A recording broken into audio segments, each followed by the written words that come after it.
Hey, just a heads up that the following content may be disturbing or triggering for some listeners and is not appropriate for children. Please take care of yourself and others who may be listening with you.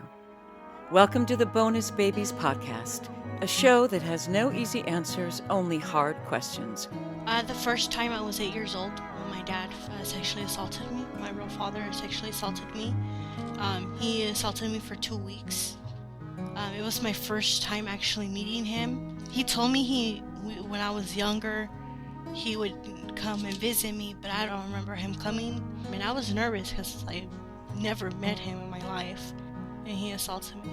But I never said nothing until I turned 18 again. I don't know why, but my mom thought I wanted to go see my real father, so she took me to his house. He was there, and throughout Thanksgiving week as well, again, he assaulted me in my sleep. I remember a few times just waking up and he was on top of me. I guess, I could say I was too afraid to fight him off, but I tried to fight him off, and he was just strong enough that I just let it happen. I got the courage and I went to the police, and from there they did the investigation, and the cops at first told me too, like, well, are you lying? If you lie about this, you could go to jail for lying. And I said, yeah, I know, I'm not. And I remember clearly saying, this is not the first time he's done it to me. And the cop was like, what? Like, his face was like, what do you mean? And I told him, well, the first time he abused me like this when I was 8 years old, and I never said nothing. So then the cop was like, okay, let's take this bastard to jail. Can you tell me what you call the kids who you've cared for over the years? We feel that the children that we receive coming into our home are bonuses. So we call them bonus babies. I love that. This is your host, Jayne Amelia Larson, and I'm a CASA, a court-appointed special advocate volunteer for youth in foster care. Yeah, I know, it's a mouthful. In the same way a CASA works, I explore all things in the foster care maze by talking to kids, parents, caregivers, attorneys, social workers, therapists, really anybody and everybody who will speak to me to keep the conversation open and the information flowing about all things CASA. Hi, this is Jake Eberly, the producer of the Bonus Babies podcast. And in this episode, Jayne Amelia speaks with Melanie Velasquez. Melanie was first exposed to sex abuse at 8 years old when she was raped by her biological father. But she was too afraid to say something. Then, 10 years later, when she was 18, he abused her again. But this time, she said something. This is her story. I'm here with Melanie Velasquez. Is that the correct pronunciation of your name? Yeah. Can you say it for me so I can hear you say it? Yes, Melanie Velasquez. Lovely, lovely name.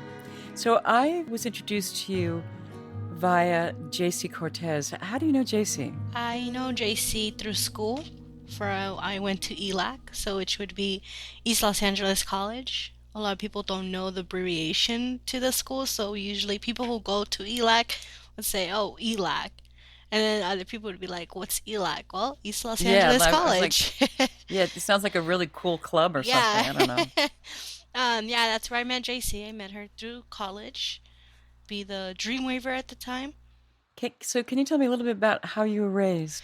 How I was raised? Well, before foster care, I was raised with my uncles. So I was just raised with pure boys. My mom was never around. So I would just always just be looking up to my uncles, and I would always be playing basketball, watching football, like if I was a little boy. Oh, so you were a tomboy. Yeah, when I was younger. So it's funny. Yeah. They'll treat me like a little tomboy instead of a girl. Yeah, that was true for me too. So every time they try to buy me a Barbie doll, I'm just like, no, I'd rather get a Cartwheel cart. Or one of those remote control cars. So how old were you when you were removed from your home then? I was removed twice from my home. The first time, I believe, I'm not exactly sure the age, but I want to say I was about 4 or 3 years old the first time. And then I was in the foster care system for like probably 2 years, and then I went back with my mom. Right, and you told me that you remember as a little girl, you were 5, and you cooked ramen for your little brothers and sisters. So like you were the mom, right? Yes. My mom was mostly working or she was out and then time going out with her friends. She was never home. Right. And you have siblings, and you're all from different dads, right? Correct. And do you have a good relationship with your siblings now? Like, Yes. do you know them? Yeah. Oh, cool. Mhm. Good. Okay, so then your mom went to court to fight for you, and that's why you got returned home to her Yes. The first time. Yes. the first time. And you told me that when you were in front of your mom, you could never cry. Like, she taught you, like, Correct. Well, my uncles and everybody did because, sorry for my language, but they would be like, oh, pussies don't cry. hmm. So when I was younger, like, if a bee stinged me, I couldn't cry because they're like, oh, well, you gotta be tough, there's nothing to cry about. And so, though my mom actually would never want me to cry, she never liked it when I cried. So all of us kids, we were like one of those quiet kids. When we get in trouble, wait until we get home. I see. So you kept it all inside. Yeah, we kept it all inside. And you said that the foster homes that you were in that you remembered, they were not good ones. No, What happened? the first one that I was in, I remember they were very abusive. Which I don't know, it's confusing to me, but maybe it makes sense to you. The first time that I was in foster care, I actually went into the foster care, the care of my other sister's grandma. Right, so kinship care. Yeah, I guess in a Yeah. way. So my second sister, she stayed with her grandma, and then my mom got me back, fought for me back. So her grandma actually was very abusive towards me because that's one reason why we got taken away from my mom was because I was making soup and I was boiling the water. And I told my sister, don't come near me, don't come near to the kitchen. And my sister, as a little girl, she came into the kitchen, and when I was moving the water to like the bowls to make the ramen noodles and stuff, she like moved my chair, and then I burned her with hot water. Oh. So ever since then, like she thought I did that on purpose. So while I was in her care, I just remember like if I did something wrong, she would not physically hit me, but she would put my head in boiling water as well to like feel the same way I made her niece or her granddaughter feel.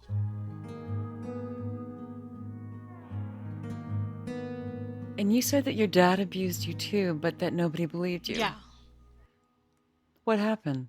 The first time I was 8 years old when my dad sexually assaulted me. My real father sexually assaulted me. He assaulted me for 2 weeks. It was my first time actually meeting him.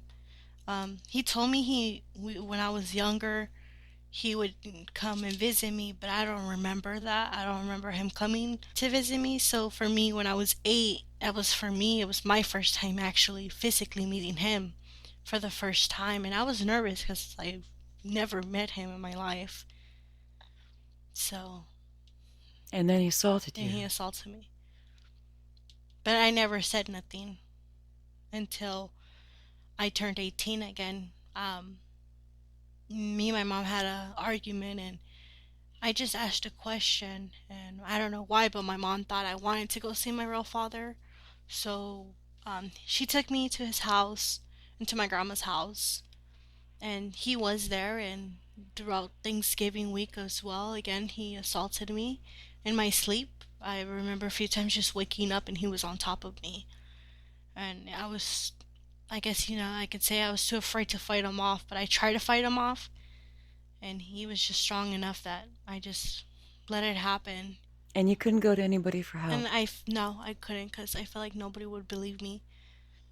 Right. So then he was, I guess you could say, like, constantly calling me, harassing me constantly calling and texting. And I remember I left my Instagram, not my Facebook login, and I was texting a friend, and my friend says, hey, who's this guy saying that I shouldn't be talking to you, or if I continue talking to you, he's gonna beat me up. And I was like, what are you talking about? And my friend was like, yeah, look, the picture. I was like, oh, that's my real dad. And he goes, oh, okay. So after that, I got the courage and I went to the police, and from there they did the investigation, and I told him where it happened and everything that was there, like the couches, the blankets, and everything. By the time the cops got there, all of that was gone. So they found a picture of me, and they used it against him as evidence. And yeah, he went to jail. So I felt good that I got justice.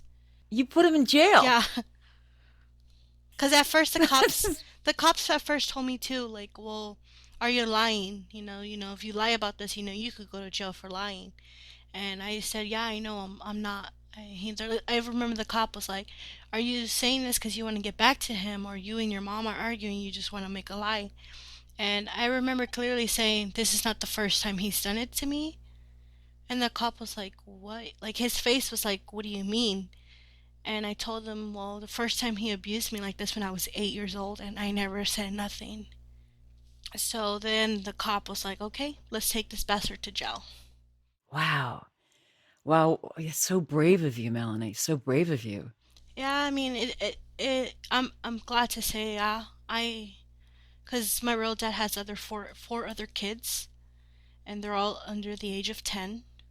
So I'm glad that if he was abusing them sexually, I stopped that. Yeah. Yeah. At the same time, too, I kind of feel guilty because they're not going to be raised with a dad, but I'm happy because they're not going to be abused by him if he was abusing them as well. And yeah, I lost family members because of my real father, and that side of the family doesn't want nothing to do with me anymore, which is sad, but I guess it happens when there's an abuser. Yeah.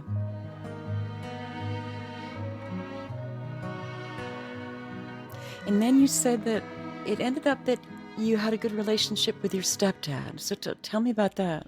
When I was 7, my mom met my stepdad, and when I was 6, my uncle passed away. And I want to say within that year, I was going to be 7 that year. I was 6.5, so yeah. Within that year, my uncle passed away. I was going to be 7 years old. And when my uncle passed away, I want to say within a week or two, my mom met my stepdad. And I don't know what, but I felt like God, my uncle sent him my way to protect me. I don't know. It was just like I lost someone, but then I gained an angel in a way. I don't know. Yeah, you call him your angel, right? Yeah. Yeah. And he was really good to you, right? He's everything to me, which I go visit him every month. I go put flowers in his grave every month. So my uncle was like my dad. Yeah, it does sound like he sent an angel to you. Mm-hmm. And then, so what was it like at home then? Because it was tough with your mom, but you had a good stepdad. Yeah, well, in the beginning, my mom would get away of hitting me, abusing me while he was home, because no one would ever know that she was abusing me. Because when she was hitting me, I couldn't cry, I couldn't scream, or I just had to take it, like you said, I had to take it like a man, basically. And I remember just one day my grandma, which my stepdad's mom, came in, well, heard, my mom just hitting me, and just saw me just quiet, like just no tears, nothing in my eyes. And I remember she just went to go and say, hey, she's hitting her. You gotta go stop it. And I just remember my stepdad, coming in the room and just getting in between of me and my mom, and he was taking the hits for me. And you have a good relationship with him now? Yeah, now I do. Before it wasn't so great, but now I do. Mm-hmm. And you say it wasn't so great. You mean at the beginning, because even though he was good to you, it was like because there was conflict in the house, or what? It was like, I don't know, it was like, a girl at 7 years old, and then a man just coming into your life knowing, like, doesn't know nothing about you. And you think, like, I don't know, I felt like at that time, I felt like men were just very abusive. And for the experience I went through at a young age, of rape and assault, and For me, I felt like all men were just evil. And I remember telling my stepdad one day, I shouldn't listen to you because you're not my dad. But then it's like, I like made myself cry because I'm like, he's the only father figure I have that has never put hands on me, who has never physically tried anything towards me, so why am I being so evil towards him? So I don't know, it was, I guess for me, it was hard for me to like accept that him as a father figure and accept that he was a good man or he was gonna hurt me or something. I don't know why, but it's, to this day he's never has put hands on us or nothing. So Well, you were a little girl, so I mean, you can't understand everything when you're little, and what mostly happens is you don't know what's going on. You don't know why people do what they do or why they're doing it to you, and you just try to get along, right? yeah. All right, so then what happened? Because you ended up meeting an older guy online. Yeah, so when, because all the damages that I've gone through, um, my dad in the school district, I was in IEPs at my whole like entire like middle school and I want to say a little bit of high school. I was in IEPs and they saw like I was just like so like my anxiety was so bad that it's like if I try to do anything, my depression, my anxiety got really bad that and then I don't know what, just where a phase of my life where I was just always in and out of psychic hospitals, in and out. Like every month, I was in and out of hospitals. I was just, medications and medications didn't work for me, so it was just always back and forth. I was always relapsing, going back to the hospitals. And it was always for the same thing. It was always for hurting myself, cutting myself, and so it's like at a time where my dad couldn't anymore, he couldn't help me, or he tried his best to help me, and every time I would just fall back going to the hospital after hospital, or it would be a consistent 3 months not going to the hospital, and the fourth month somewhat I would go to the hospital. So it was like something where it's like no 3 months with no hospital, okay, good job. Oh, go back to the hospital. So he had no other choice but to send me to a residential facility. And that's where I finished my entire high school and helped me become the person who I am today. And once I got out of there, I was about 19 years old already.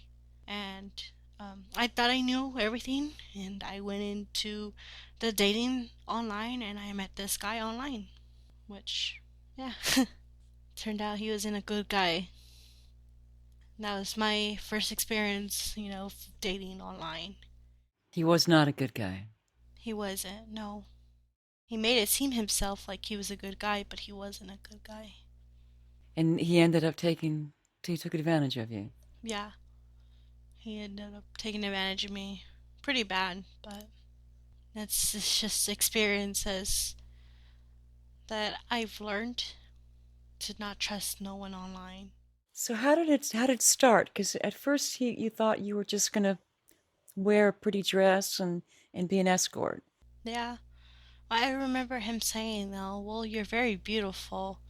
You know, how would you like to make money? And, at a young age, just 19, anybody would do anything for money. You're like, well, I remember him telling me, as a young girl, fresh out of high school, making money. I was like, yeah, why not? So he told me I would be an escort. Right, so he told you you'd be an escort, you make money, right? You'd wear a pretty Yeah, I would dress. wear What? pretty dresses. I would just escort people to like fancy dinners, or if someone needed like just a person just to be with them company wise. Just he never told me it was anything sexually until I got my first person who was an um I thought I was just gonna go and accompany people to like a balls or a dinner or something, and turns out it wasn't like that. I remember him just going to a hotel room, getting a room, and said, well, it looks like you have your first client, so you should probably get ready. And I said, okay. Me being young and not knowing what was gonna happen, He said, well, do you like it bare or no bare? And I said, what do you mean? And he goes, yeah, condom or no condom. I was like, huh? What do you mean? And he was like, well, the escorting I give is sexual. And I was like, oh. And I was like, well, you never told me none of that. And well, he was like, well, now I am. And he was like, go ahead and put this on. And I put like some shorts and like a t-shirt on. And yeah, he told me how much he charged the guy for my service, and the guy was paid me, and then after that he would come in, and I gave him the service that he wanted. And then when he would leave, the guy, which now I would refer him now as a pimp, he came in and told me, where's the money? And Yeah, well, he was yeah, pimp. Yeah. Yeah. and I gave him the money, and once I gave him the money, he would force himself on me, and he would also have sex with me. And I remember just finding myself with him too, because I'm like, wait, I just got done having intercourse with some random guy, and now you want to come in and force yourself on me. And he never beat me up or nothing, but it was just, he would just hold me down and assaulted me as well. And that just continued until like someone helped me get out. Yeah, what happened? It was a client that helped you, right? Yeah. Yes, it was a client. He became a regular client.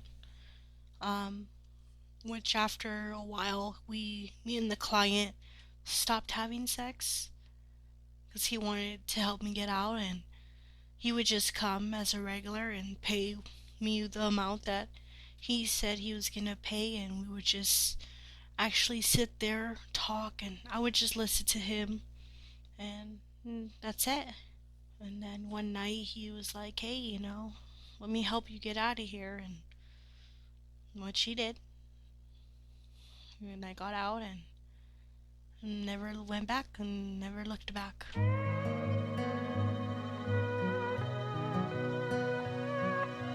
And how long were you with that pimp? It was a long time. It was like 2 years, Yeah, you said? 2 years.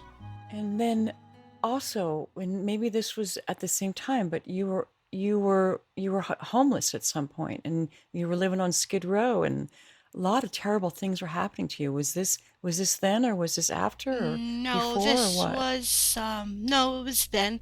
It was like once I lived with the person who helped me get out, and I don't recall what happened exactly, but I feel like we had like a little argument, and he kicked me out of his place, and I became homeless.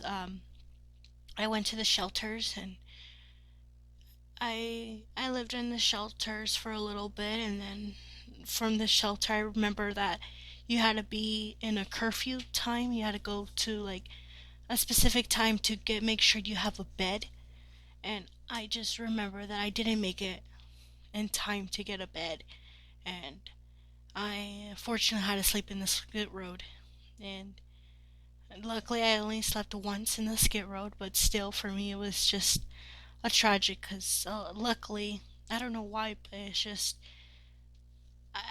I know like my uncle's always with me, and I just remember like this lady come up to me and she goes, hey, are you okay? I was like, no, I'm actually in the shelter, but I missed my time to punch in to get the bed. And the lady was like, well, my boyfriend has a tent, but you have to pretend, or you just have to pretend that you're gonna do heroin with us. And I was like, okay. And she goes, but don't worry, you don't have to do no drug. I'll just, he's gonna handle you the needle, and I'm gonna pretend to help you, that you're shooting up the heroin. But she was like, you're not gonna be doing it. I was like, okay. And yeah, I just remember that exactly what happened. And her boyfriend or husband, I want to say, or something like that. I slept in a tent, and nothing happened. She made sure that nothing happened to me, and it was a crazy thing because I'm just like heroin, drugs. I've never done drugs, and but I was scared because I thought, she just told me you just gotta pretend, like pretend you're on something or pretend that just pretend. And I was like, okay. I was like, I don't know how to pretend that I'm on drugs, but I'll pretend. And yeah, it was just me by pretending that, oh yeah. I wonder why she wanted you to do that. I wonder too. Yeah, why do you think? Why? I want to say like maybe the husband wouldn't let me sleep in the tent with them if I wasn't a druggie or something. I don't know. But no, I'm just very thankful that, I was able to sleep in a tent and not in the cold. But it was in the cold, but not too cold. And it was at the same time that you're also suicidal, right? Yeah. You were having a really tough time. Yeah, and that whole time I remember I'm just like, I'm not gonna be good enough. I'm not gonna be good. And I just remember telling myself like, I just let a guy from online just use me for money, and I became another victim. And I told myself, like, I promise, I'm not gonna get abused again. And unfortunately, I let myself get abused again without exactly knowing that I was gonna get abused again. Um, I don't know, it was just so hard for me that it was during the holidays too, now that I was homeless. And I just remember going to the Hollywood Walk, the Walk of Fame, and going around there, and I saw a building, and a garage was open of a building, and I was like, well, this is it for me. And I remember clearly walking up to a building, and I want to say it was like a 6-story building, and the security guard came and was like, hey, do you live in this building? I was like, oh no. I remember I had my 2 backpacks with me, and the guy's like, well, fortunately, like, we can't let no one come in. And I was like, oh, I'm just looking at the view from here. And then the security guard, well, yep, it is a beautiful view, right? I was like, yeah, it is. I'm like, I'm just admiring it before I go. And he said, okay. And I don't know why, but something in him called the police, and within seconds, fire department came, and I just remember, having a phone with me, and the cop was talking with me on the phone, and I told the cop, well, if any police officers come up the stairs, I'm gonna go down. I'm gonna jump off. And the officer was like, no, don't do that. And I remember clearly I saw 2 officers coming near me, and I jumped off the building. And luckily my head didn't hit the floor first. The cops were, when the fire department, I should just say, the fire department were able to catch me. Which I find it crazy that the fact that the building had like a metal thing sticking out. So my head was probably like a few inches from me hitting it. So I could have instantly died if I hit the metal thing. And I just remember my whole body just hit the floor. And I hit the floor really hard. And they couldn't find a pulse in me. So I want to say I did experience life after death. I saw myself outside of my body, and I could just, see the fire department like saying, and I could hear him actually. I could just hear and see what's going on around me, and I could just hear the fire department's like, ma'am, what's your name? What's your name? Say with us. And I just remember like them saying like, we can't feel a pulse. We can't feel a pulse. And I just remember walking in like the clouds, and I saw white, and I was like, well, I'm finally gone. And then I don't know, I want to say like I spoke with an angel or something. Then I came back. I just remember you had another angel. There was another angel there was that another angel came to you. And I just remember the angel saying, "It's not your time." And I came back to the reality, and then I came back, and when I came back, I was in the hospital. So that was one of my suicide attempts that I thought, well, I'm gone. But no, I'm still here, strong.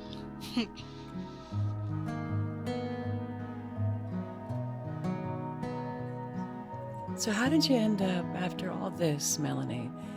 You've had such a tough time as a little kid, as a teenager, as a young woman.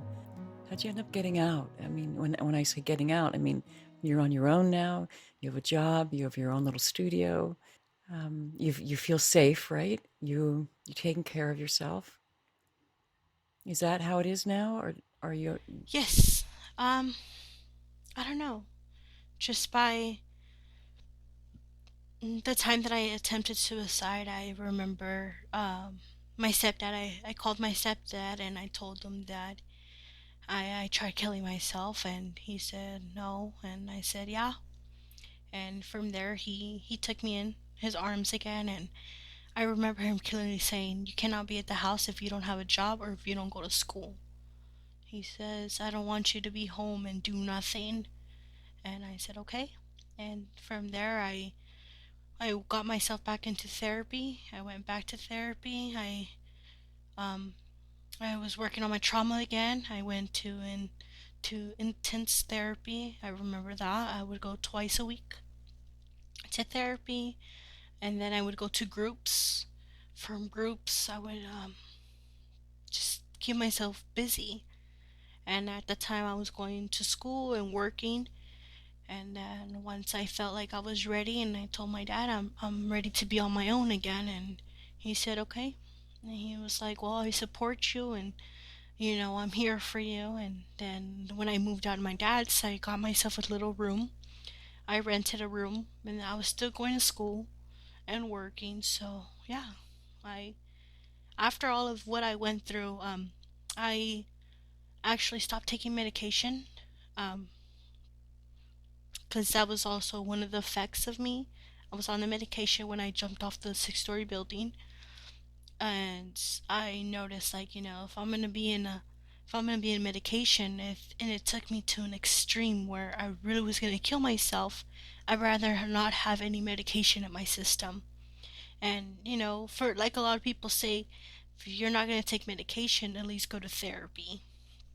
And for me, that I suffer with PTSD, anxiety, depression, was like, for me, was like, okay, I had to make that choice for myself. Where do you want to be suicidal and have a medication that's gonna kill me like it did the first time, or go without medication and struggle, but I will still be stable? And yeah, I'm stable. I want to say, um, as an adult, it's hard sometimes, but I want to say within this year, I've been in the hospital twice. So I want to say, for me, that's like a big achievement. I'm very proud of myself. You've worked really hard to take care of yourself to get better. I did, yes. And I'm very proud of myself. And um, usually I would go to the hospitals during the holidays, and I'm so proud of myself that this year I didn't. I made myself so busy that not once I ever thought about killing myself this holiday. And I'm just so proud of myself that I didn't think like that. I had some friends, to help me out, and I'm in a relationship, so that also helped me a lot. Knowing that, you know, that helped me, even though I've been single my whole life. But just knowing that I have people who care about me, and they show they care about me, just helped me more realize, like, if I do kill myself, I'm gonna hurt a lot of people. Right. You told me that you feel grateful now. Can you tell me why that is? Because, if you've had a really rough time, Melanie, but you feel grateful. I I know this might seem like it's bad to say it, but like this, but I guess I would have to say I'm grateful that all of this bad things had to happen to me for me to become the person that I am. Um, not a lot of people wish that upon someone, or wish that that happened to them. But for me, I guess I want to say, like, I'm so grateful that, like, no matter what happened to me, I still follow my way to be strong and be survival and use my skills to survive, and make myself say it's okay, I'm gonna be okay, I'm gonna get out of this, and I'm gonna move on, and I'm gonna become a better person. And sure am, I am a way better person than I was. um, I think differently now.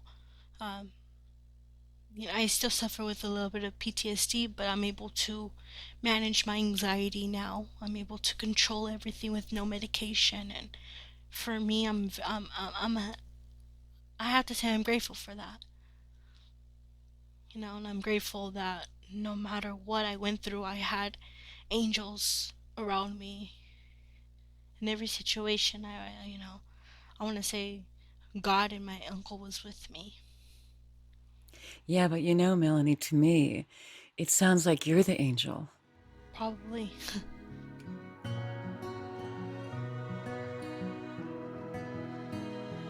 I want to ask you something that I ask all of my guests, and if you could think about it for a minute. What is the one thing that no one would know about you unless you told them? And probably there's quite a few things that you've actually shared in this recording so far that many people would not guess. But and maybe you don't even have to answer, but what is the one thing you think that people would never know? Well, first, before I say my answer, when people see me, they see me as a bubbly person, a smiley person, outgoing. They see me as a strong, independent young woman. And if I would have to say, people would never know if I had a hard life.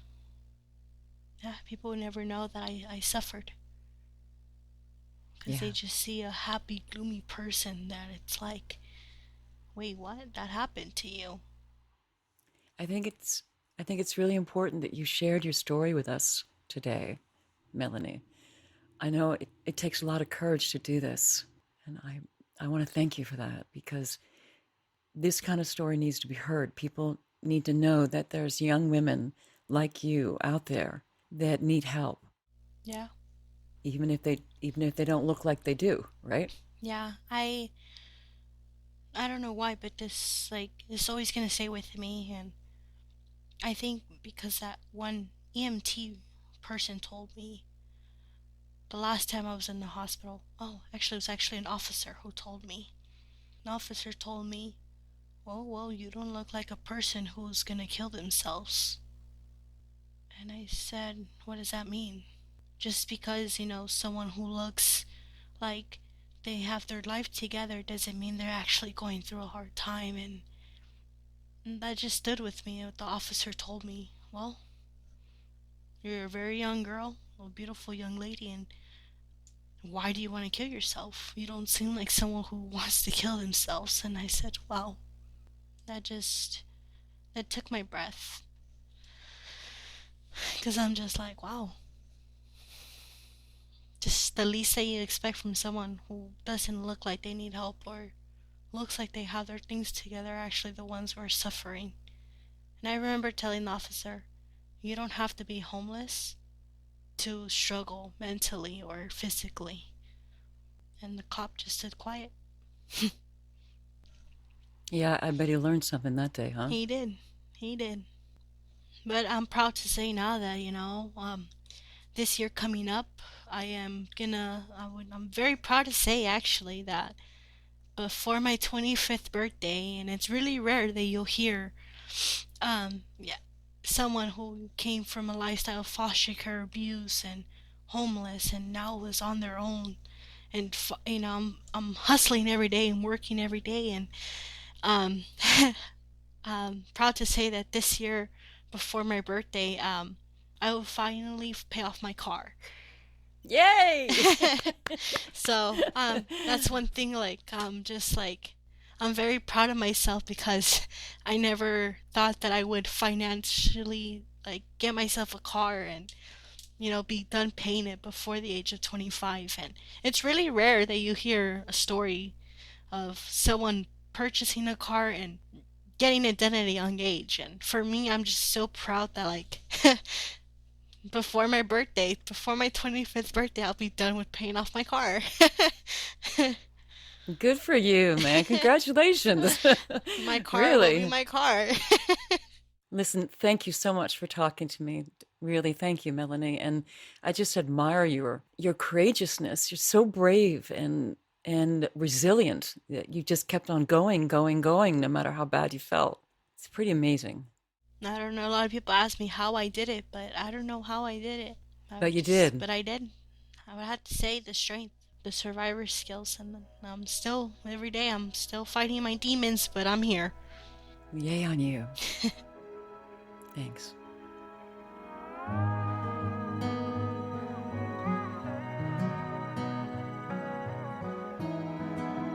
We'd like to thank Melanie for sharing her story with us. After the interview, she called us and wanted to add one more thing. Here it is. My hopes in future are hope my story helps others, and my dream is to work with other foster youth and hopefully become a mentor. Thank you, Melanie.